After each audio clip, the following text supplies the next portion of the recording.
Divinity is found in struggle, a compatible contradiction. Warning, this episode explores harrowing scenes of human suffering with descriptions of violence, murder, mental health conditions, and nihilistic philosophical positions. Viewer discretion is advised. A boy, only 8 years old, is stripped naked. He stands there shivering. It is a gloomy, cold, foggy autumn day, a capital day for hunting. Then he is told to run. A general commands his dogs to chase after the boy, who is soon caught and torn to pieces before his mother. The grisly sight burns into her mind. How is this allowed, let alone the work of the divine? Ivan Karamazov recounts this story to his brother Alosha in one of Fyodor Dostoevsky's most famous books, The Brothers Karamazov, a crowning work even among the Russian literary giants. Ivan possesses a brilliant mind, one that leads him to a bleak despair, unable to reconcile human suffering, especially the suffering of innocent children, with the goodness of God. Dostoevsky believes there to be compatibility in this contradiction. However, his character, Ivan, cannot see a way through. Ivan admits, "I am a bug, and I recognize in all humility that I cannot understand why the world is arranged as it is. Men are themselves to blame, I suppose. They were given paradise, they wanted freedom and stole fire from heaven, though they knew they would become unhappy, so there is no need to pity them. With my pitiful, earthly Euclidean understanding, all I know is that there is suffering, and that there are none guilty. That cause follows effect, simply and directly, that everything flows and finds its level. But that's only Euclidean nonsense, I know that, and I can't consent to live by it. What comfort is it to me that there are none guilty, and that cause follows effect, simply and directly, and that I know it? I must have justice or I will destroy myself, and not justice in some remote infinite time and space, but here on earth, and that I could see myself." Dostoevsky, the great psychological writer, is not inventing Ivan Karamazov here from air. He is using Ivan as a mouthpiece for his own doubts. What Ivan means when he talks about Euclidean understanding is an absolute cause and effect with no deviation. A deterministic world, where one action in the past maps perfectly to another in the future. In other words, scientific causality. Fate. And within this fateful framework, humanity cannot be found guilty. Ivan's brother Alosha responds not as much in words, but in empathy as the other side in this debate or dialectic. The one who holds steadfast resolve in the loving God nevertheless, in the sanctity of human free will, serving as a mouthpiece from a separate part of Dostoevsky's mind. We see Dostoevsky employ the dialectic method in his writing, which involves highlighting contradicting points and letting characters have a discussion from opposing positions. In doing this, we obtain greater insight. This conversation between Ivan and Alosha is a setup to the Grand Inquisitor parable, a story within a story about what happens after Jesus Christ comes down to earth again. Jesus is jailed in Seville, Spain during the Catholic Church's Holy Inquisition. In his aim to combat heresy, the Grand Inquisitor identifies Jesus Christ himself as a threat to the Church. The Inquisitor seeks to provide humanity with bread, control their conscience, and stabilize church rule in the world in the name of God, so that man does not need to suffer, but to do so, he must first abandon the teachings of Jesus Christ, who emphasizes freedom of choice. In fact, in this parable, the church transforms into a different entity than an institution for the voice of God. The Inquisitor seeks to make himself a martyr, leading humanity to a controlled but happy life, free of the suffering God has bestowed upon humanity. It's a parable with multiple dimensions. It pits those who despair, lost in the cruelty of humanity, with those that hold on to faith, with the willingness to sacrifice anything for the divine path to God. It pits those who seek security, a world free from suffering at the cost of free choice, a utilitarian view, with those who seek freedom for itself, regardless of how much humanity suffers, in the celebration that humanity can suffer, a deontological view, where concepts like free will are an intrinsic good. Dostoyevsky, we can infer, takes Alosha's side, but struggles with Ivan's argument. Perhaps it is this very struggle that allows us to glimpse divinity, like how the prodigal son in biblical text realizes a holiness the brother is unable to, as he knows nothing of how depraved humanity can be. Like how a shadow implies a source of light, the struggle implies the essence of moral life. Faith can only be realized in the depths of doubt. From Fyodor Dostoevsky. It is not as a child that I believe and confess Jesus Christ. My Hosanna is born of a crucible of doubt. Fyodor Dostoevsky. To struggle is divine. Part 1. Justice or destruction. I must have justice, or I will destroy myself. Fyodor Dostoevsky toys with utilitarianism, but ultimately rejects it. Utilitarianism is a moral position that we should take any action that produces an end result that maximizes happiness and minimizes suffering. For more in-depth examination of utilitarianism, check out my previous episode on hedonistic utilitarian philosopher Peter Singer. The Grand Inquisitor in the Brothers Karamazov is a utilitarian. He is convinced that the Catholic Church has now outgrown the teachings of God and seeks to lay a blissful blanket of security over the world, where humanity has no need to go hungry. The Inquisitor demands justice for humanity's suffering. He is willing to become a martyr and even jails Jesus Christ himself, though Dostoevsky implies that he is actually bringing about the destruction of human sanctity. Rodion Raskolnikov, the protagonist of Dostoevsky's Crime and Punishment, is a utilitarian as well, who steals from a rich, miserable old woman with the intent to redistribute her wealth to those who need it more. A seemingly noble, just act. However, this leads him down the path to become a murderer, hacking through two women with an axe, causing outward bloody destruction along with ruination within his heart and psyche. In these cases, Dostoevsky is not choosing between justice or destruction, as Ivan puts it. He shows a version of justice becoming destruction. Compatible contradictions. Both of his parents passed away before he grew out of his teenage years. He was sentenced to death at one point for being in a radical intellectual group that discussed banned books. Thankfully, he was pulled from the firing squad at the last moment. There is ambiguity here if the messenger bearing the pardon right before his execution was an orchestrated event by the Tsar to make a spectacle of the conspirators. Regardless, this gave inspiration for his next work, The Idiot. Instead, Dostoevsky was sentenced to 4 years in a Siberian prison, which he wrote about in his Notes from Underground and House of the Dead. Then 6 more years in exiled military service. Afterwards, he developed a debilitating gambling problem. On top of all that, Dostoevsky was plagued with seizures for most of his life.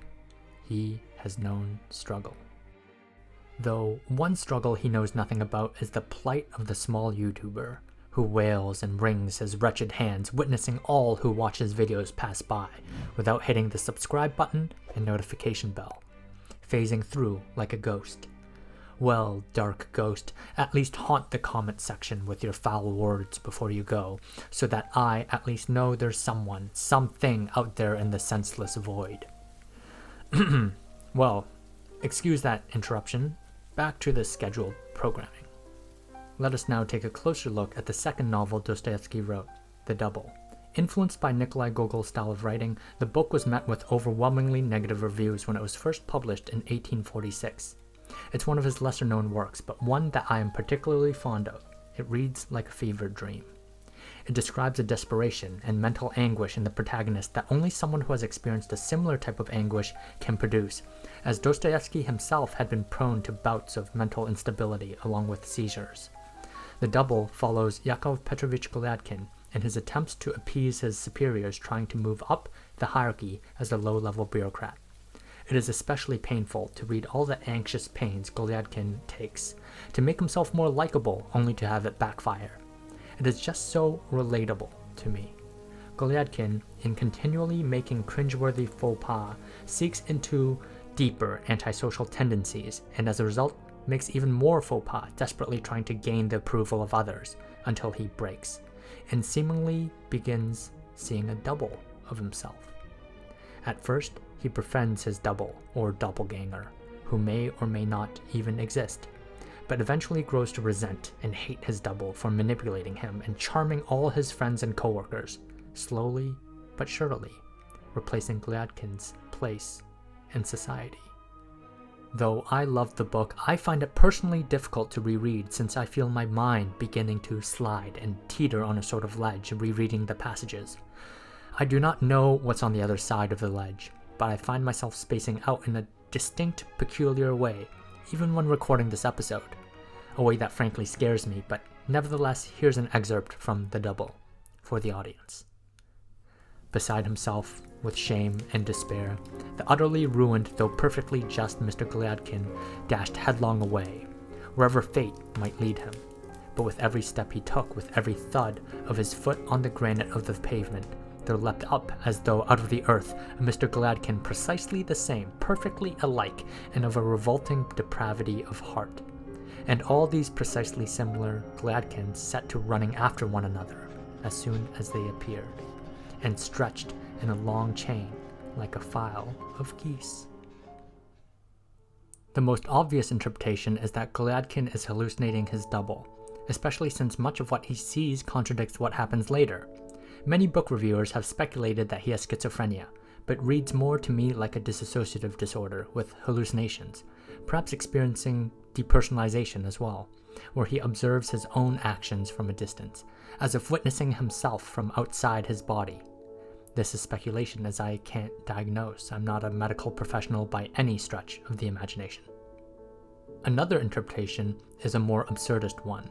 Like with Kafka's Metamorphosis about the salesman who is turned into a cockroach, Glyadkin's double serves to highlight the broader question of identity, to be a reflection of different parts of the self. In an early, more physically explicit way, Dostoevsky attempts to showcase a sort of dialectic approach, contrasting someone desperate to gain social favor with a much more charming version of himself through a tale of uncomfortable anxiety.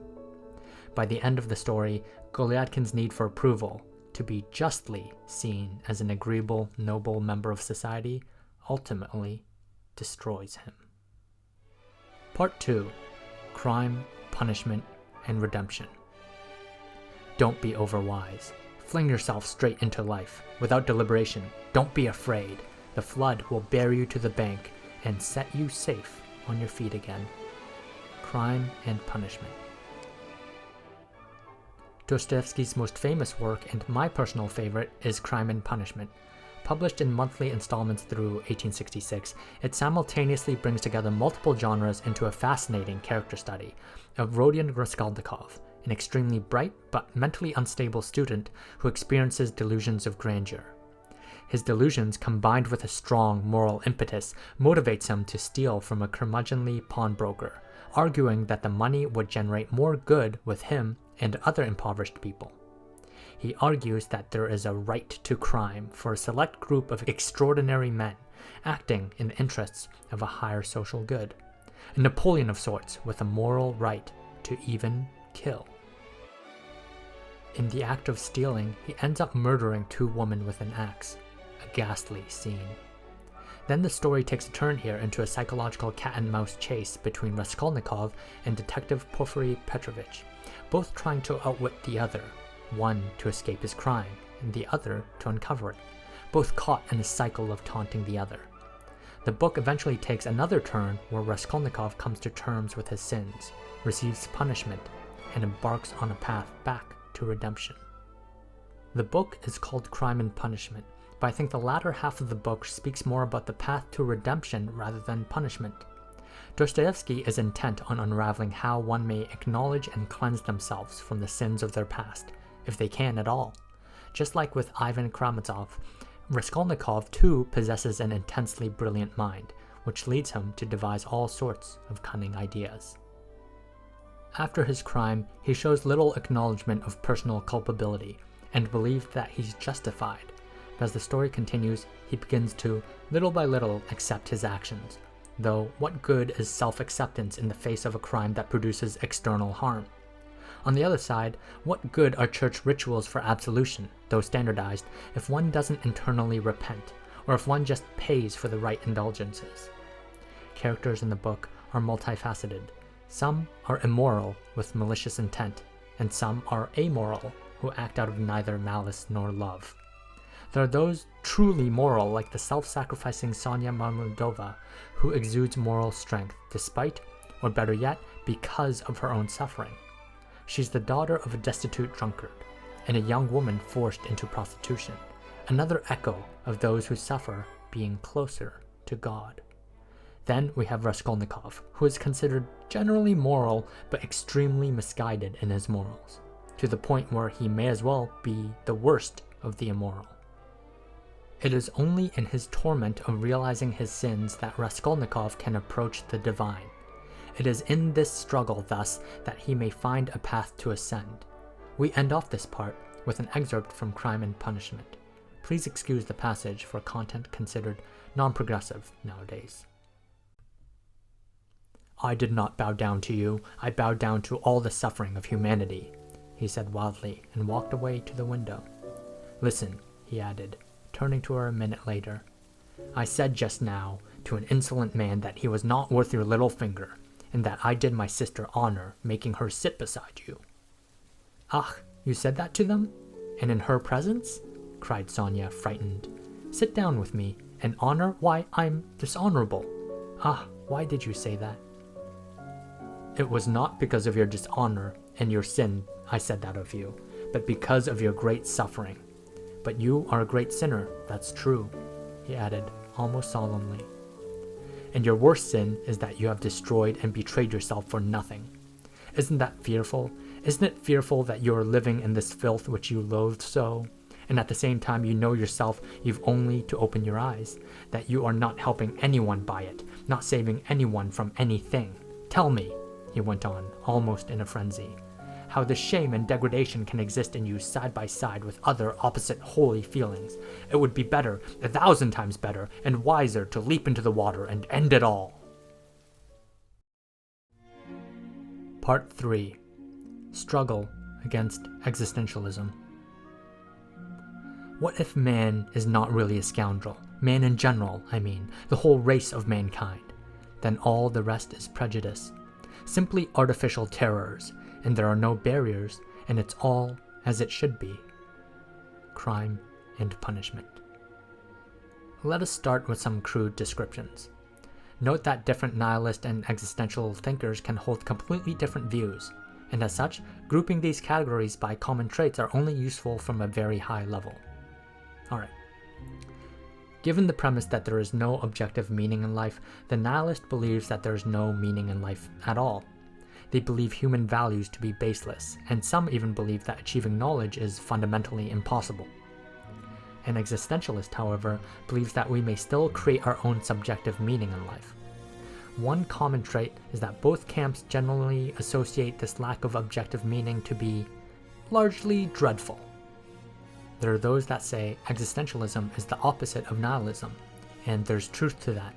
But as I'm sure you've already realized from this episode, describing something as the opposite of another does not mean they are necessarily opposed to each other in all facets, as it's evident that there's an inextricable link here. Fyodor Dostoevsky, even though he explicitly rejected existentialism and, of course, nihilism, he's also widely considered to be an existentialist thinker. How is this possible? By explaining his faithful stance through Alosha, he also describes the opposite, one of overwhelming freedom, an existential stance, through Ivan. Dostoevsky doubted throughout his entire life, so it stands to reason that at different points he could have channeled either side, between objective godly meaning and no set meaning in the world, even though he's publicly known to be on the side of the pious.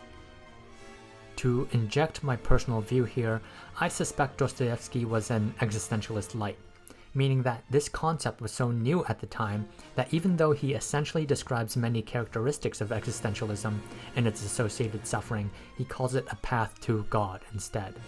Call it 19th century marketing. To me, that sounds similar to how Baruch Spinoza just calls nature or the concept of everything God instead, because there basically were no agnostic atheists back in 17th century Europe, and they had no other word for it. Professor Di Giovanni, if you ever happen on this episode, please excuse my oversimplification of Spinoza. I don't have time to get into all that here, okay? And by the way, to this day, I still have no idea what you've been saying about Hegel. There, I said it. It's off my chest. Philosophy, right? Well, moving on. In the free will God grants us in Judeo-Christian religion, symbolized by the fire from the heavens, or the apple of Eden, humanity acquires the ability to suffer. It is in this suffering that we in turn come back closer to God. Alternatively, in the freedom of our existence, all is allowable. This great suffering, the weight of our existence, it gives us everything without morals.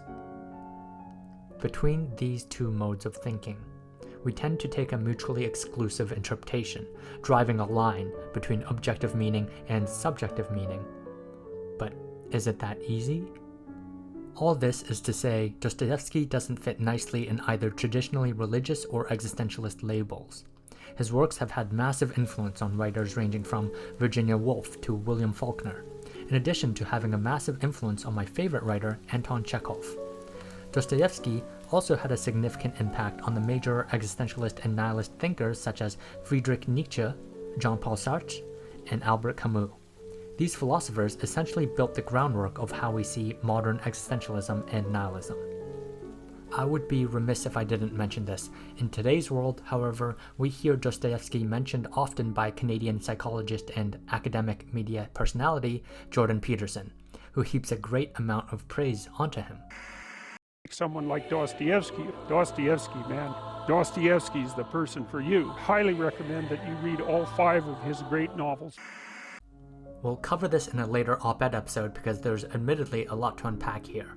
All I'm going to say now is that Dostoevsky, he's not as much of a rigid traditionalist as Peterson thinks. Peterson's got the wrong guy. Fix the things you repeat every day. You get up, you brush your teeth, you have your breakfast. Once you aim, the world will reconfigure itself around that aim, which is very strange. Clean up your room, organize your local landscape. Geez, what is up with this self-help philosophy? The guy thinks he's Marcus Aurelius. Yes, Dostoevsky struggles against existentialism, but he also struggles along with it. And again, we come back to the idea of a compatible contradiction. To struggle is divine, and yet that may not always be the case.